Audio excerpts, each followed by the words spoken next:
राज्य सरकार के इन प्रयासों को बहुत गंभीरता से लेना चाहिए।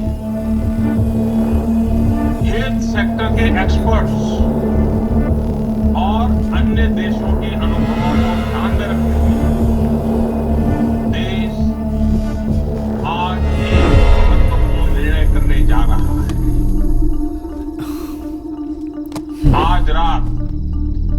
आज रात 12 बजे से সঞ্জয় সঞ্জয় ওঠো। কিন্তু কেন? সঞ্জয় তুমি তাড়াতাড়ি বেরো, লকডাউন হয়ে যাবে। আরে সারা দেশে লকডাউন লাগানো হচ্ছে।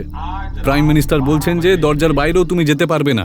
সঞ্জয় তুমি আমার সাথে মজা করো না, তুমি তাড়াতাড়ি এখান থেকে বেরোনোর চেষ্টা করো, যাও। আরে আমি আর কি মারছি না। লকডাউন মানে হলো তুমি যেখানে রয়েছো সেখানেই থাকতে হবে, বুঝতে পেরেছো? সঞ্জয় যারা ট্রাভেল করছে তারা যেতে পারে, তুমি এখানে থেকে গেলে ফেসে যাবে। আরে কিন্তু আমি কোথায় ট্রাভেল করছি? আমি তো তোমার কাছেই রয়েছি।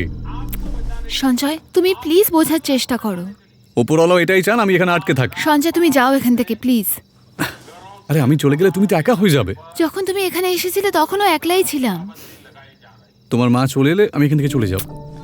মা চলে আসবে। সঞ্জয় তুমি প্রথমে এখান থেকে যাও, নয়তো এখানেই আটকে যাবে তুমি।